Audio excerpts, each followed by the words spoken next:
안녕하세요 선수들, 여러분들의 사회 트레이너 사회강사 이재은입니다. 자, 우리 2023년도 1회 중졸사회의 검정고시가 실시가 됐습니다. 자, 여러분들 시험 잘 보셨을 거라 그렇게 응원했고요. 그렇게 기대합니다. 네, 그럼 여러분들이 또 이제 시험을 풀어보면서 막 그렇게 어렵진 않았어요. 이렇게 평이했다, 전반적으로 평이했다라고 할 수가 있고요. 그래도 어느 부분에서 이번에 좀 많이 나왔을까, 또 어디가 좀 아리까리했을까 같이 저랑 또 점검을 해보도록 하겠습니다. 우리 항상 그렇지만 우리 마지막에 국사 9문제는 늘 고정적으로 시대별로 다양하게 나왔고요. 그리고 우리가 사회 1, 사회 2를 보시면 사회 1이 항상 좀 많은 편인 것 같아요. 대체로. 그래서 사회 1에서 10문제, 그리고 사회 2에서 6문제, 그리고 국사에서 9문제 이런 비중으로 나왔습니다. 네, 그러면 우리 하나하나 풀어보도록 할게요. 1번부터 가겠습니다. 1번. 기억에 들어갈 내용으로 옳은 것은, 기억은 적도를 기준으로 북쪽으로 북이 0에서 90도, 그래서 남쪽으로 남이 또 0에서 90도 이렇게.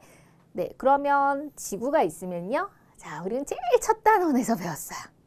그래서 지구가 있으면 이렇게 가운데에 이걸 적도라고 하죠.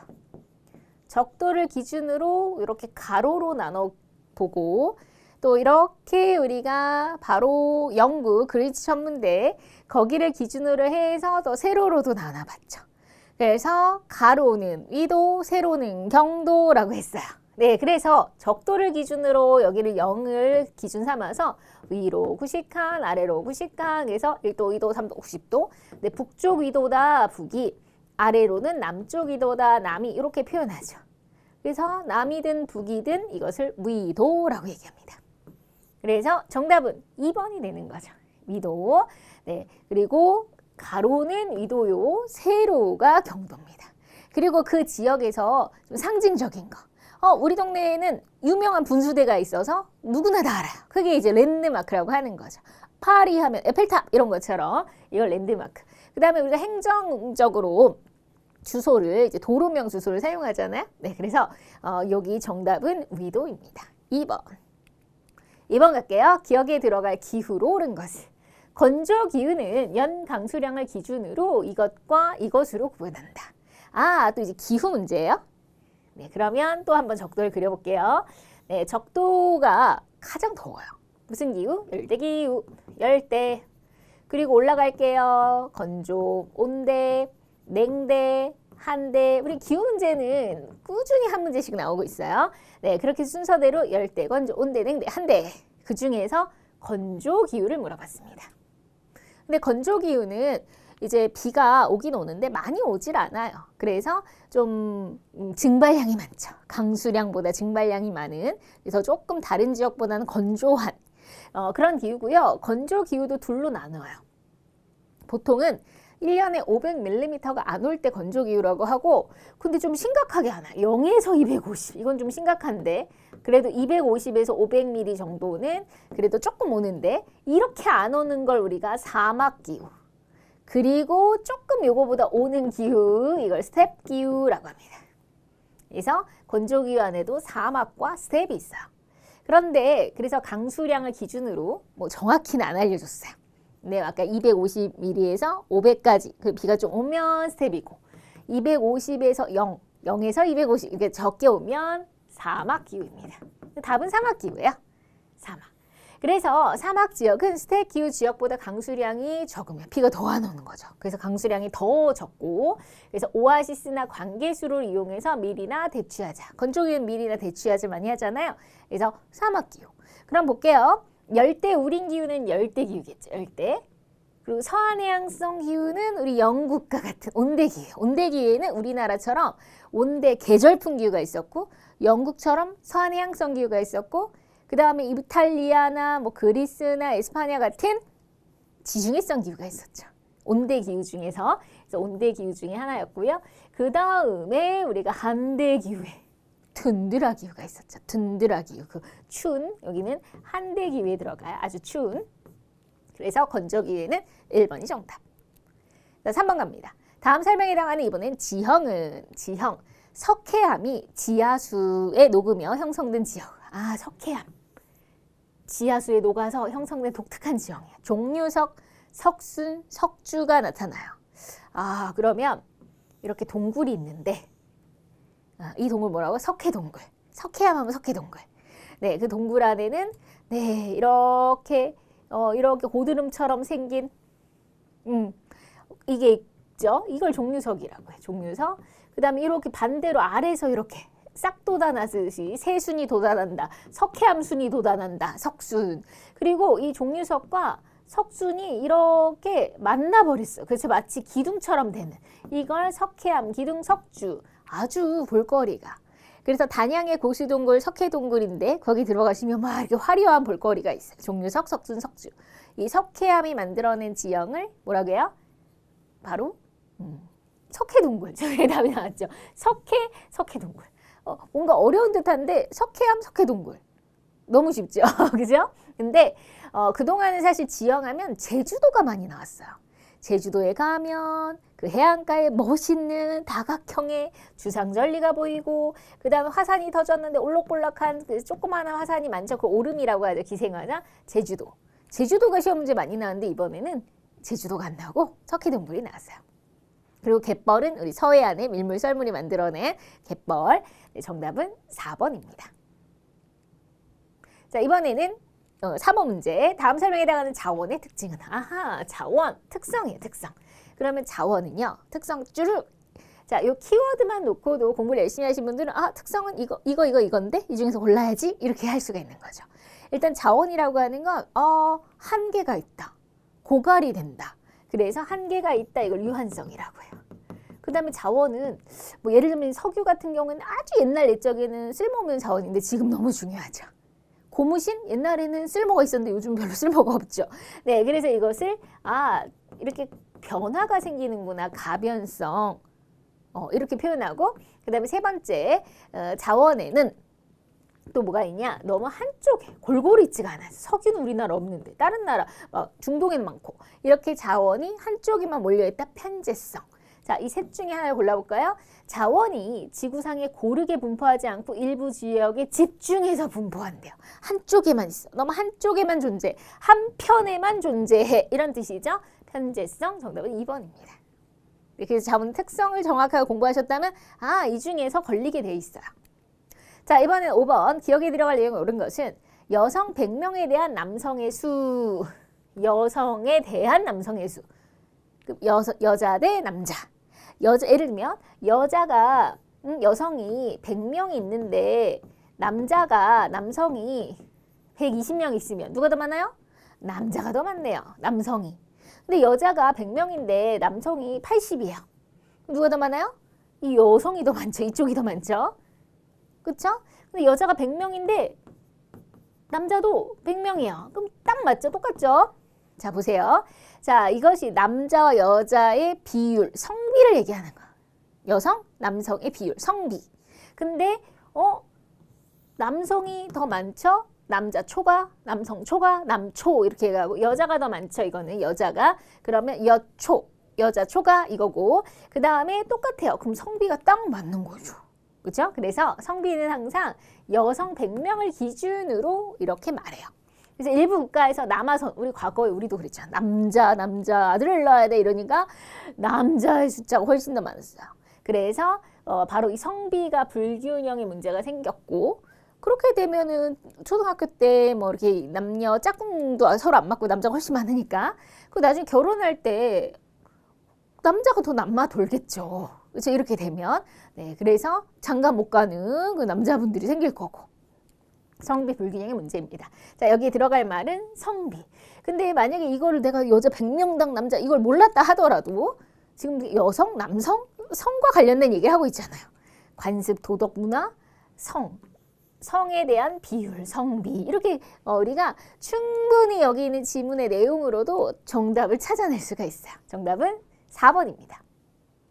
6번 갈게요. 다음 설명에 해당하는 것은 자신이 그 집단에 속해 있다는 소속감과 우리라는 공동체 의식이 강한 집단.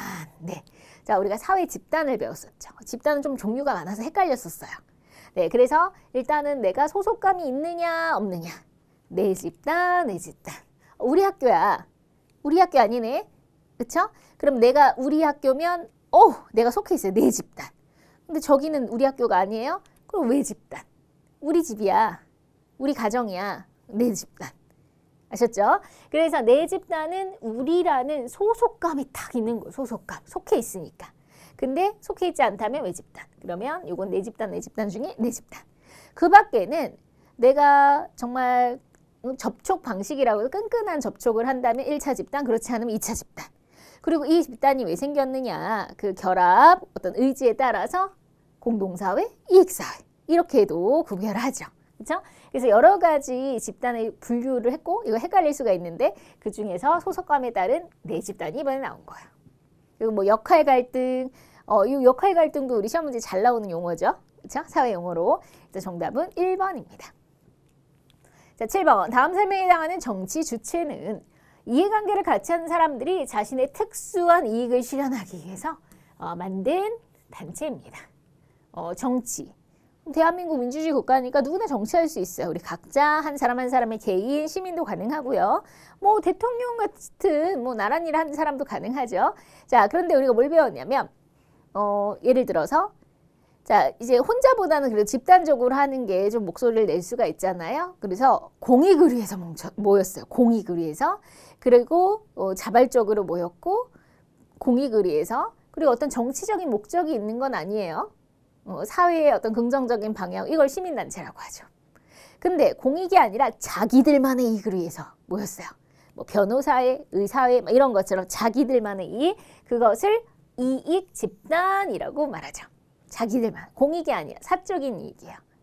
네, 그래서 이런 걸 우리가 이익 집단이라고 합니다. 그리고 또 하나, 공익을 위해서 모였어요. 그런데 목적이 권력을 잡는 거예요. 정치적 권력, 정권 획득이 목적이라 그것을 정당이라고 하죠. 그래서 크게 정당, 이익집단, 시민단체 이 세 가지를 조금 구별해 주셔야 되는데 이번에 이익집단이 나온 거예요. 정답은 4번. 자, 8번. 기억에 들어갈 내용으로 옳은 것은 긴급 재난 문자. 또 뭔가 이거 문자 오면 좀 놀래죠. 열대 지역 바다에서 발생한 이것이 한반도로 북상 중입니다. 올라오고 있다는 거예요. 북쪽으로 계속 올라오고 있어요. 저 아래에서 생겼는데 강풍과 폭우 피해에 유의하시기 바랍니다. 네, 우리가 이제 긴급할 때가 많죠. 뭐 어떨 때 와요? 막 지금 황사가 심할 때, 미세먼지가 심할 때도 오고, 막 폭염, 뭐 폭설 올 때도 요즘 재난문자 많이 오잖아요. 네, 근데 이제 태풍 경보로도 오죠. 뭐 강풍이 심하니까 바닷가 근처에 가지 마세요. 막 이런 것도 오고. 네, 그래서 지금 강풍과 폭우를 동반하는 강풍, 엄청나게 강한 바람, 태풍이잖아요, 태풍. 이거를 우리는 열대 저기압이라고도 표현하는데, 우리 태풍. 근데 비만, 엄청나게 바람만 강한 게 아니라 비를 같이 동반하죠. 그래서 이건 태풍입니다. 황사, 가뭄, 폭설은 눈이 오는 건데 그래서 이 태풍은요 열대 바다에서 생기기 때문에 우리가 열대 저기압이다 이렇게도 표현하는 거예요. 정답은 3번입니다. 9번 갈게요. 기억 니은에 해당하는 것으로 옳은 것은 우리 국가의 주권이 미치는 범위를 영역. 여기 내 영역이야 이러잖아요. 내 영역. 여기 내 영역이라고. 근데 대한민국의 그럼 영역은 어딜까요? 대한민국. 네, 우리 대한민국 국민이잖아요. 우리 국민들로서 우리 영역이야 라고 할 수 있는 거. 그게 바로 우리 땅이 있어요. 우리 땅, 그거를 영토라고 하죠. 우리 땅이 있고요. 한반도와 뭐 제주도, 울릉도, 독도, 엄청 많은 섬 등등등등 섬, 이게 다 영토예요. 우리 땅이니까. 그리고 우리 바다가 있어요. 정해진 범위가 있어요. 뭐 동해에서 서해에서 뭐 이렇게 우리 바다예요. 이거는 그걸 영해라고 해요. 그러면 우리 땅과 우리 바다의 그 하늘, 영토와 영의 하늘, 우리 하늘이에요. 그 영공이라고 해요. 그래서 제가 군인을 떠올려 보라 그랬잖아요. 우리 땅을 지켜주시는 국군이 계시잖아요. 그래서 육군이 계시고요. 군인 중에서도 육군. 그다음 해군이 있고 공군이 있잖아요. 그렇죠? 육군, 해군, 공군, 육해공을 우리 땅이 있기 때문에 우리 영역이 있기 때문에 그래서 그러면 영토와 영해 수직 상공을 하늘을 영공이라 하고 영토가 들어가야겠네요. 영토. 그러면 둘 다 맞는 건 1번이 정답. 자, 이번에 다음에 설명하고 있는 것은 한 개인이 자신이 속한 사회 언어, 규범, 가치관을 배워나가는 과정입니다. 그래서 자신만의 독특한 개성과 자아를 형성합니다. 우리 개인이요.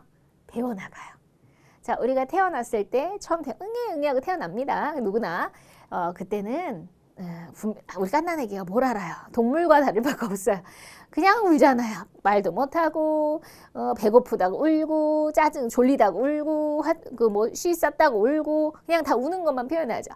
근데 이제 어느 정도 크면 배우잖아요. 엄마 아빠한테 배워서 말도 하고 예절도 갖게 되고 화장실도 알아서 가고 그냥 막 먹는 게 아니라 숟가락 젓가락도 사용하고 이렇게 배워나가는 걸 세 글자로 사회화라고 얘기하죠. 그래서 이게 사회화 과정을 거칩니다. 인간이니까. 네, 이렇게 배워나가죠. 이게 사회화를 하고 그러면서 이제 점점 자신의 개성과 자아가 생기기 시작하죠. 정답은 2번입니다. 네, 선거는 우리 대표를 뽑는 게 선거죠. 그리고 신급제도는 재판할 때 재판 한 번에 아니죠. 가위바위보도 뭐 3~4번 한다는 것처럼 우리 재판도 급을 나눠서 1심, 2심, 3심 이런 식으로 우리가 3심제를 원칙으로 하죠. 3번까지 가능해요. 여러 번 이렇게 재판하는 걸 신급제도라고 합니다. 빈부격차는 부자와 가난한 사람의 그 격차를 얘기하는 거죠. 11번. 기역 니은에 해당하는 것으로 옳은 것은 도시의 수나 면적 그리고 도시 거주 인구가 증가하는 뭔가 도시가 많아져요. 도시에 사는 사람도 많아져요. 이게 점점 우리가 과거에는 뭐 대한민국이 다 뭐 논밭이었고 그랬지만 지금은 완전히 그냥 삐까뻔쩍해졌잖아요. 도시도 많아졌고 도시에 사는 사람도 대한민국의 90%의 사람이 도시에서 살아요. 와, 그럼 엄청나죠? 이거를 세 글자로 도시화라고 합니다. 도시화가 있었던 거죠, 우리가. 그런데 이 도시, 서울이라고 하는 제일 큰 도시를 한번 볼까요? 그럼 우리 도시의 내부 구조를 배웠어요. 도시의 가장 중심을 도심이라고 엄청 복잡하고 땅값도 비싸고 도심 복잡하니까 도심 도와주는 부도심도 만들었죠. 그렇죠? 그리고 여기에 이제 우리 뭐 주거 지역도 있고 아파트도 있고 학교도 있고 막 그래요. 근데 너무 사람들이 많으니까 정말 너무 복잡하고 너무 개발되니까 자, 우리 개발을 좀 막자. 여기는 개발 좀 못하게 하자. 그래서 뭘 만들었어요? 개발 제한 구역 그린벨트를 만들었죠. 네, 그리고 이 도시의 기능을 분담하기 위한 뭐 위성 도시들도 이렇게 생기고요. 자, 이게 도시 내부 구조로 배웠어요. 보통 이거 많이 나오죠. 그래서 제일 제가 그랬잖아요. 시험 문제 많이 나오는 건 도시만이면 개발 제한 구역 그린벨트가 제일 많이 나와요. 그랬는데 도시가 무분별하게 팽창하는 건 막 마구잡이 개발을 막고 녹지를 보호하기 위해서 뭘 만들었어요? 개발 제한 구역. 근데 보통은 도심, 뭐 개발 제한 구역 이렇게 하나로 물어보는데 두 개의 용어를 뭐 많이 물어보고 싶어서 그랬나 봐요. 하나는 도시화를 물어보고 하나는 개발 제한 구역을 이렇게 두 가지 용어를 물어봤어요. 한 문제 두 가지를. 네, 정답은 3번입니다. 12번. 다음 설명에 해당하는 국가기관은 네, 법을 해석하고 적용해서 분쟁을 해결해주는 국가기관이래요. 네, 그러면 우리 국가기관에 늘 단골로 나오는 게 세 가지가 있죠. 세 가지. 국회, 입법부, 정부, 행정부, 사법부, 법원. 세 개. 법을 만드는 별명이 있었어요. 법을 제정한다. 법을 제정한다. 국회였죠. 국회. 입법부라고도 해요. 그 다음에 법을 집행한다. 집행. 그래서 행정부, 줄여서 정부. 그 다음에 법을 해석하고 적용한다. 네, 그게 법원이에요. 법을 뭐 한다고요? 해석하고 적용해요. 그러니까 판사가 맘대로 재판하는 게 아니에요. 판사가 이 사건은 이 법이랑 관련이 있네 라고 해서 그 법을 이 사건을 해석하고 이 법에 적용을 시키죠. 그래서 법을 해석하고 적용하는 건 법원에서 하는 거죠. 네, 그래서 법을 해석하고 적용한다 그러면 법원 사법부의 일입니다. 국세청, 기상청, 금융감독원, 국세청, 세금이랑 관련이 있겠죠? 기상청, 기상, 날씨 이런 거랑 관련이 있겠죠? 금융감독, 이제 금융권 이런 것도 감독하는 곳이겠죠? 법을 해석하고 적용하는, 쉽게 얘기하면 우리가 재판하는 이런 곳 어디? 법원인 거죠. 그래서 1번입니다. 자, 13번. 다음 설명에 해당하는 것은 개인과 개인 사이의 법률 관계에 다툼을 해결하기 위한 재판. 재판도 종류가 많아요. 근데 맨날 나오는 단골의 재판이 있죠? 민사, 형사. 네, 그래서 개인과 개인끼리 싸울 때는 우리가 민사소송도 하고 그래서 민사재판으로 가잖아요.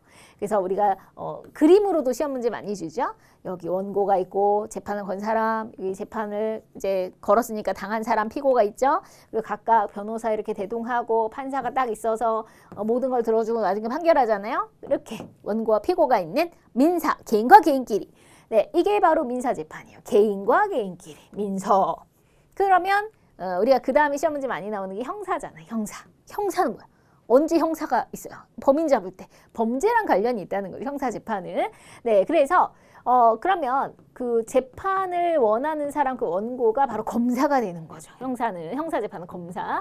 그리고 여기에는 지금 범인으로 몰리고 있는, 아직 확정 안 해. 재판 결과가 나와봐야 알아요. 범인으로 몰리고 있는 사람, 피고인이 앉아 있는 거예요.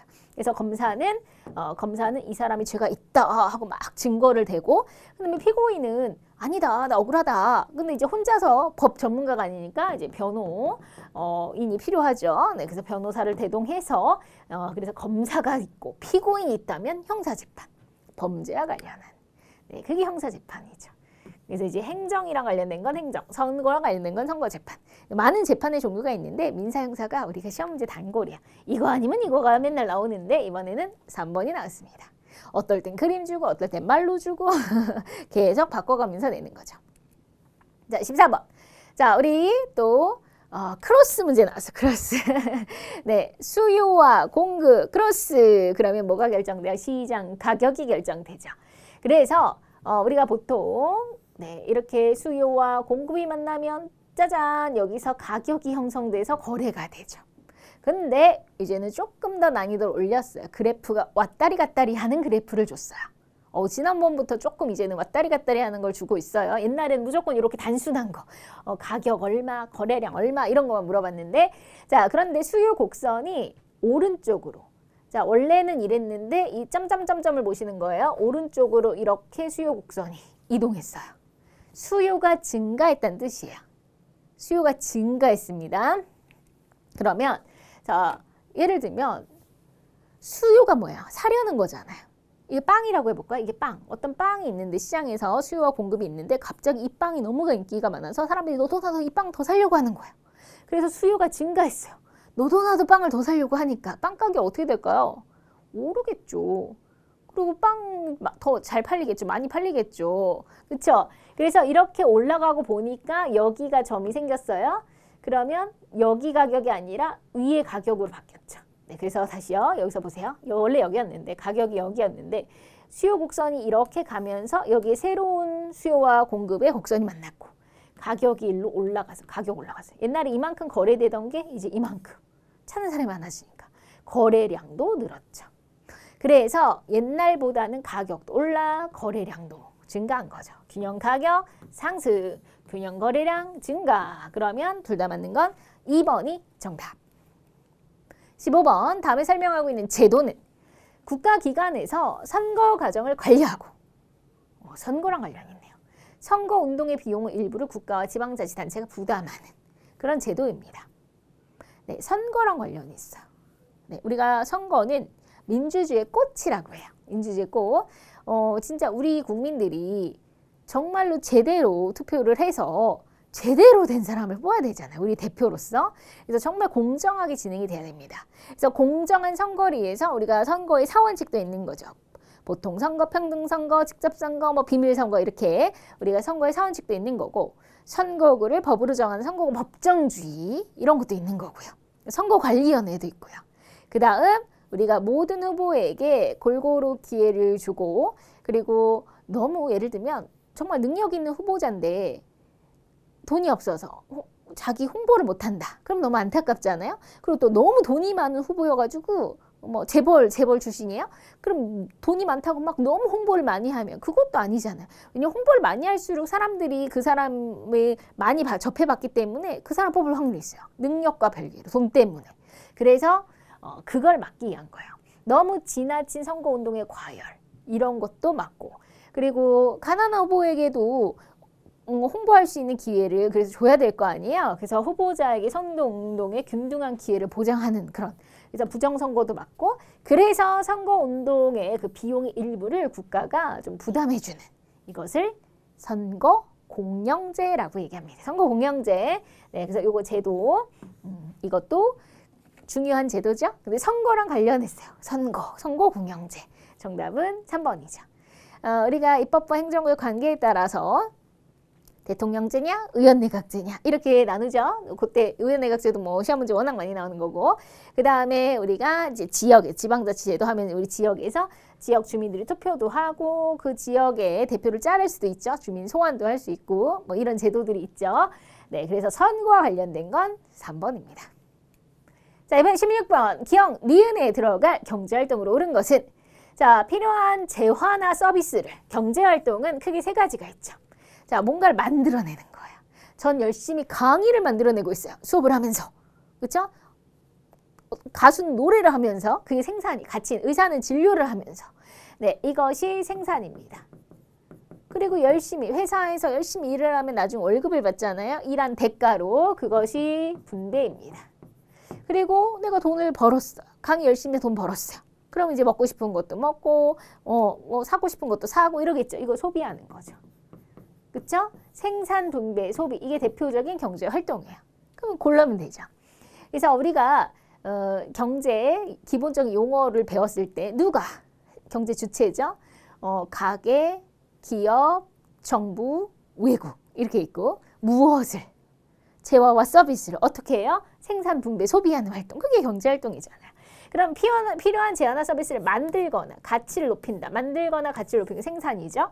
필요한 재화나 서비스를 구매해요. 사요. 그래서 사용해요. 소비하는 거죠. 돈 쓰는 거 다 소비잖아요.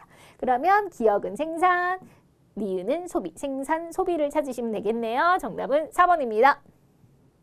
17번. 이제부터 국사예요. 다음에 설명하는 유물이 처음으로 제작된 시대는. 자, 사진 나오고요. 이 시대 맞추는 거야. 사진만 봐도 알죠.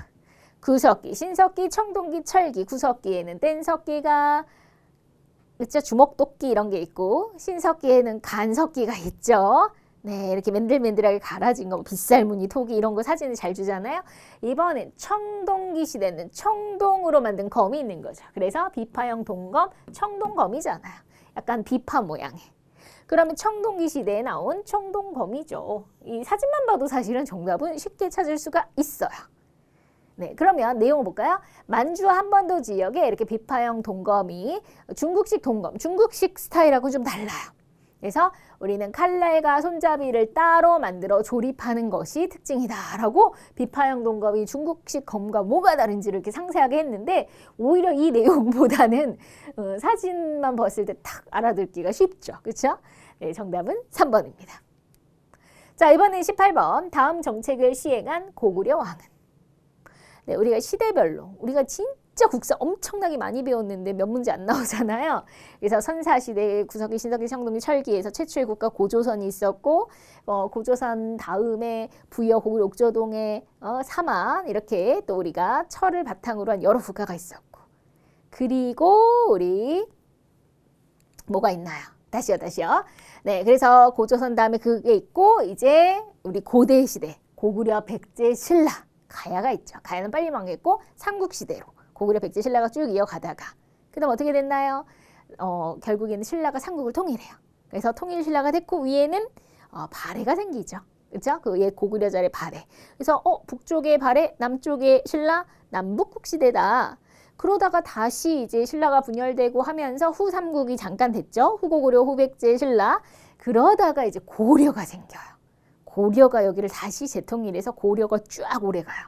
고려가 망한 다음에 조선이 생겨요. 조선이 쫙 오래가요. 근데 나중에 이제 점점 일본 애들, 막 서양 애들 들어오면서 결국 조선이 대한제국으로 이름을 바꿨고, 그리고 일제강점기에 들어가서 일제식민지가 돼버렸죠. 그리고 이제 독립을 한 다음에 지금 현대 대한민국이라는 정부로 쭉 가고 있어요. 이게 우리나라 역사예요. 그래서 지금 제일 처음에 선사시대에서 보통 한 문제 나오죠. 구석기, 신석기, 청동기, 철기 한 문제 나오고, 그 다음에 이제 또 어디서 나올까 볼게요. 이번에 고구려. 고구려에서 하나 나왔구나. 고구려. 그래서 우리가 흔하게 많이 나오는 왕이 전성기. 고구려, 백제, 신라, 전성기. 그래서 특히 백제는 근초고왕, 그 다음에 고구려에는 4세기, 5세기, 6세기로 다르잖아요. 제일 먼저 백제에서 4세기에 근초고왕, 5세기에는 고구려가 잘 나가죠. 광개토대왕이랑 또 누구야? 장수왕. 장수왕이 한강 먹고, 그 다음 6세기에는 신라의 진흥왕, 이렇게. 그래서 요 왕들이 시험 문제 단골이에요. 남진 정책, 남쪽으로 가자, 남쪽으로 가자. 수도를 평양으로, 고구려의 수도가 평양이었는데요. 그리고 백제의 수도 한성을 함락한, 네, 한강을 뺏었어요.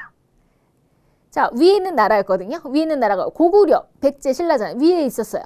근데 위에 있던 고구려가 밑으로 내려가자, 내려가요.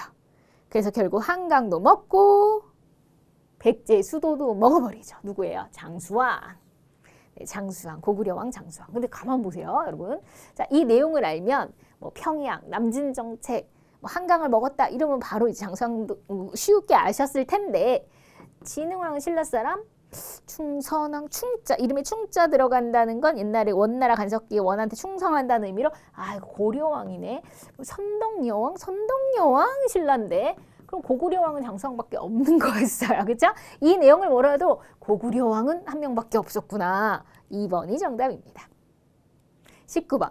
다음 설명에 해당하는 이번엔 고려 후기의 정치 세력은, 고려는 역사가 길었고, 고려에는 제가 지배 세력 5가지를 공식처럼 외워드렸어요. 5단계 고려가 있다. 처음에는 우리 태종 왕건이, 호족 출신 왕건이 이렇게 권력을 잡죠. 호족이 잘 나가다가 이제 떵떵거리는 가문이 돼요. 문벌귀족이라고 하죠. 이자겸 뭐 이런 식으로, 김부식 문벌귀족. 무신정변이 일어났어요. 군인의 시대가 와요. 무신. 그러다가 이제 원나라의 간섭을 받으면서 원한테 샤바샤바하는 권문세족이 잘 나가요. 그러더니 이제 성리학을 공부하는 새로운 학자들이 세상을 개혁하자. 자, 신진사대부. 이렇게 5단계. 그리고 뭐 신흥 무인 세력 막판에 왜구가 쳐들어오고, 홍건적, 위에서는 홍건적이, 왜구가 그때 이제 활약을 했죠. 그래서 이렇게 얘네들이 어떻게 해요? 결국에는 이성계와 신흥 무인 세력 이성계와 그 다음에 우리 신진사대부 세력이 조선을 건국하잖아요. 자, 그럼 이제 볼게요. 5단계 중에 고려 후기예요. 그럼 이 후기는 이 뒷부분이죠. 뒷부분. 면군과 도덕을 중시한 성리학을 공부했고요. 성리학 신진사대부인데, 공민왕의 개혁. 고려 말에 공민왕이 막 개혁을 할 때 같이 참여해서 정치 세력을 형성했고요. 대표적인 정몽주, 정도전. 정도전과 이성계가 결국 조선을 건국하잖아요. 네, 그래서 이 사람들은 신진사대부구나.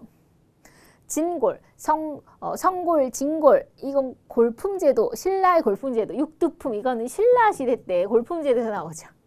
그 다음에 조선시대에 가면 우리 그 신진사대부도 파가 나뉘잖아요. 훈구파와 살인파로. 네, 신진사대 파가 나뉘어요. 훈구파, 살인파.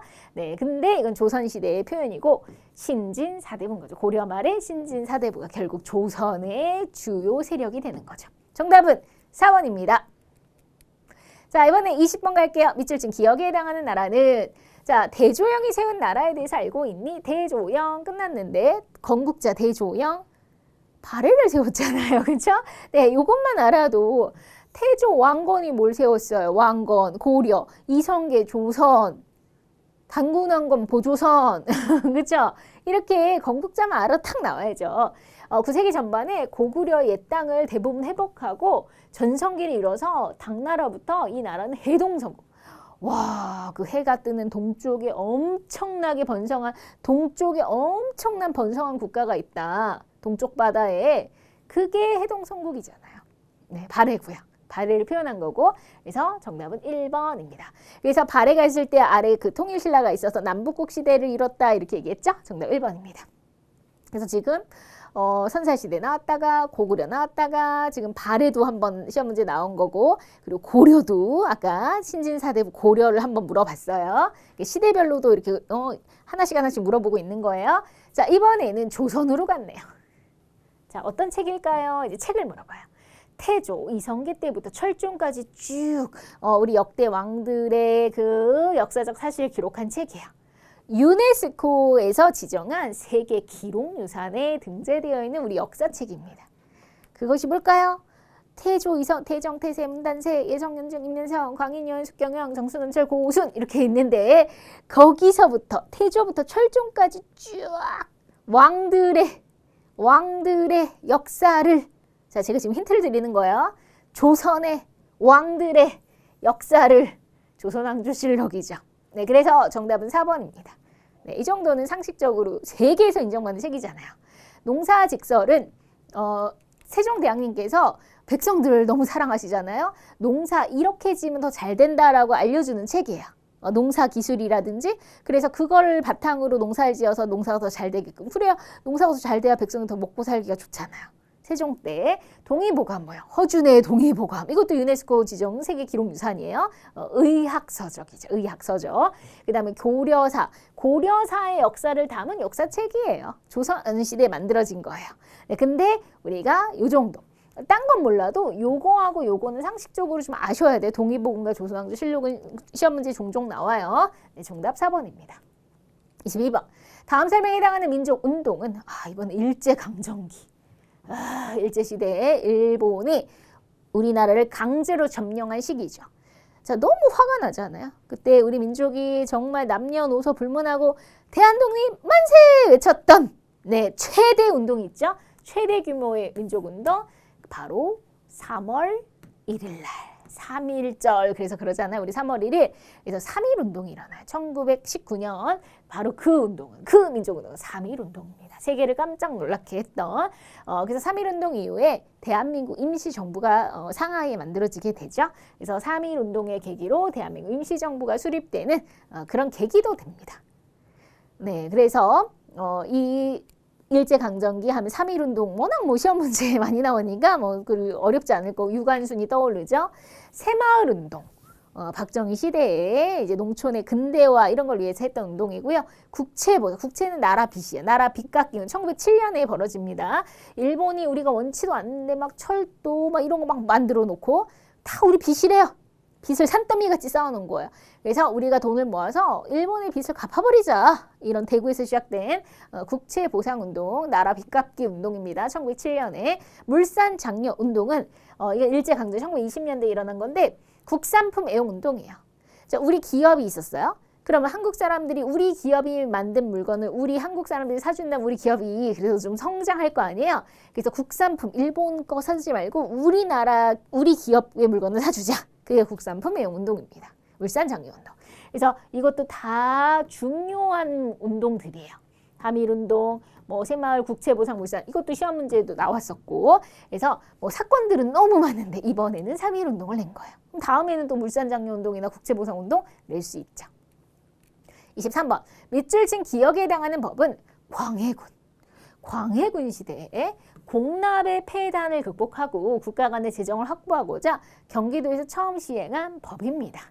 광해군이 한 법이에요. 집집마다 토산물을 납부하게 한 방식을 바꿔서 토지를 기준으로 쌀로 납부하게 했습니다. 자, 그러면 옛날에는 세금을 내는 거에 이제 뭐가 있었냐면 토산물, 그게 특산물이에요. 쉽게 하면 특산물, 우리 지역의 특산. 바닷가에 살면 뭐 생선이 많이 잡혀요. 그럼 그 지역은 생선 내고, 또 어떤 지역은 막 과일 잘려. 그럼 과일을 특산물로 내는 거예요. 네, 그래서 그런 특산물을 내는 제도가 있었는데 그게 좀 폐단이 많았어요. 문제가 많았어요. 그래서 광해군 때 이제 경기도에서부터 시작을 하는데 그러면 집집마다 토산물 내게 했는데 그거를 그냥 땅을 기준으로 쌀로 다 내라.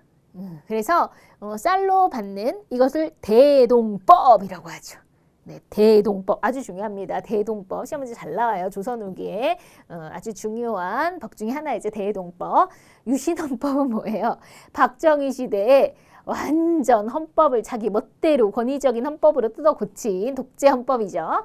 네, 그 법이고 노비안건법은 고려시대 광종이 억울하게 노비가 된 사람을 평민으로 풀어주는 그 노비안건법이라는 게 있었고요. 고려시대 국가총동원법은 일제강점기 때 1930년대 정말 모든 것을 동원한 사람이면 사람, 물건이면 물건 이걸 모두 동원하는 일본의 국가총동원법이었죠.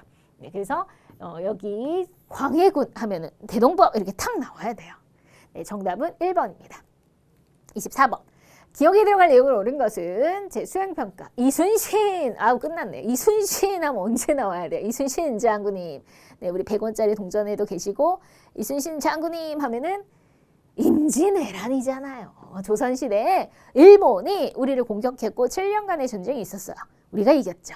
그래서 학이 촥 날개를 핀 그리고 우리 그 전법도 있었습니다. 한산도 대첩, 거북선 막 이렇게 활용해서 정말 영화도 만들어졌잖아요. 그리고 한산도 대첩뿐만이 아니라 또 명량, 노량 이런 이순신 장군님의 3대 대첩이라고 할 정도의 아주 훌륭한 그런 그 전쟁이었죠. 네, 그리고 옥포해전 이런 것들 다 이순신 장군이랑 관련이 있죠. 임진왜란. 정답은 3번. 시험 문제 워낙 많이 나오니까요. 정답은 3번입니다. 자, 25번. 마지막 문제네요. 다음 설명에 해당하는 정부는 분단이 우리 남북이 안타깝게 지금 남북이 분단되어 있죠. 자, 근데 최초로요. 남과 북이 정상이 제일 높은 사람들이 만났다. 남북 정상회담이 있었잖아요. 2000년대. 정확히 2000년도에 북한의 김정일과 남한의 김대중 대통령이 만났습니다. 어디서? 평양에서. 그래서 그 2000년도에 6.15 남북 공동선언을 발표했고요. 너무나 감격스러운 거죠. 남북이 분단돼서 장관들이 만난 적은 있지만 가장 그 대표하는 정상들이 만났어요. 남북 정상회담 1차적으로 열렸고 김대중 대통령의 노벨 평화상까지 받잖아요.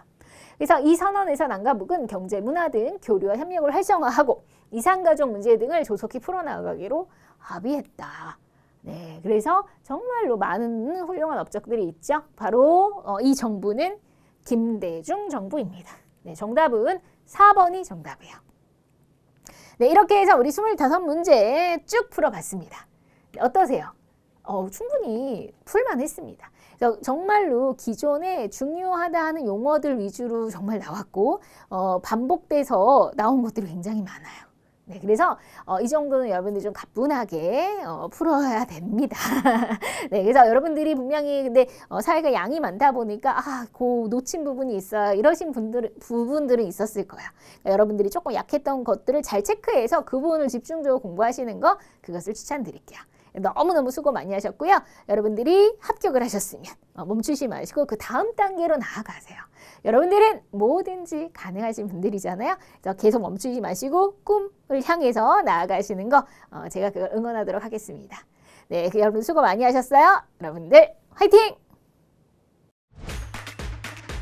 에듀윌 합격 패스.